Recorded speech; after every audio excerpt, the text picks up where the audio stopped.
Pregnancy लगती कब है और अर्ली प्रेगनेंसी में सिम्टम्स कब होते हैं। जैसे ही प्रेगनेंसी लगती है बॉडी में चेंजेस आते हैं, थोड़ा सा ब्रेस्ट में भी चेंजेस आते हैं और अर्लीस्ट डिटेक्शन जो प्रेगनेंसी का होता है वो ब्लड टेस्ट से होता है, बीटा एचसीजी बोलते हैं जिसको। मैं doctor Aruna Khandelwal Indira IVF Kota centre से आज हम आपको कुछ ऐसे चीज़ें बताएंगे जो ये बताएंगे कि प्रेगनेंसी लगती कब है और अर्ली प्रेगनेंसी में सिम्टम्स कब होते हैं। यूजुअली लोगों को मिथ्स होता है कि पीरियड आया उसी दिन प्रेगनेंसी लग जाती है, ऐसा नहीं होता। प्रेगनेंसी लगने का राइट टाइम जो होता है वो अराउंड 14 डे जो कि ओव्यूलेशन का टाइम होता है। ये ओव्यूलेशन टाइम वेरी करता है। अगर किसी की साइकिल 35 डेज की साइकिल है तो 14 डेज बिफोर 35 डेज प्रेगनेंसी लगने का टाइम होता है और अगर किसी की 28 डेज की साइकिल है तो उसको 12 डे भी ओव्यूलेशन होकर प्रेगनेंसी लगती है। तो ये हमें ध्यान रखने वाली बात है कि प्रेगनेंसी लगने का समय कौन सा होता है। नॉर्मली पेशेंट हमें आके कहता है कि मैडम मेरे तो फर्स्ट डे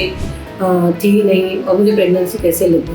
प्रेगनेंसी लगने का राइट टाइम सभी पेशेंट्स को पता होना चाहिए, लेकिन प्रेगनेंसी डे जो काउंट्स होते हैं वो पीरियड के पहले दिन से कम होते हैं और इम्प्लांटेशन टाइम जो होता है वो 12 से 18 दिन होता है, पीरियड्स के बीच का टाइम होता है एक्चुअल में। जैसे ही प्रेगनेंसी लगती है बॉडी में चेंजेस आते हैं, थोड़ा सा ब्रेस्ट में भी चेंजेस आते हैं और अर्लीस्ट डिटेक्शन जो प्रेगनेंसी का होता है वो ब्लड टेस्ट से होता है, बीटा एचसीजी बोलते हैं जिसको। यूरिन टेस्ट भी करती हैं वुमेन्स घर पे, खुद ही किट से टेस्ट कर लेती हैं। वो टेस्ट थोड़ा सा डिले आता है और अर्लीस्ट पॉसिबल जो होता है वो बीटा एचसीजी होता है और 5-6 वीक निकल जाता है। उसके बाद सोनोग्राफी प्रेगनेंसी से भी कन्फर्म हो जाता है। कई लोगों को बीच में ब्लीडिंग होती है, वो परेशान हो जाते हैं, इसको इम्प्लांटेशन ब्लीडिंग बोलते हैं। ये इम्प्लांटेशन ब्लीडिंग हर एक में नहीं होती, ये किसी में होती है किसी में नहीं होती। ठीक है, आज हम इतना ही डिस्कस करेंगे। नेक्स्ट वीडियो में आपको बताएंगे कि क्या साइन एंड सिम्टम्स होते हैं प्रेगनेंसी के। Thank you.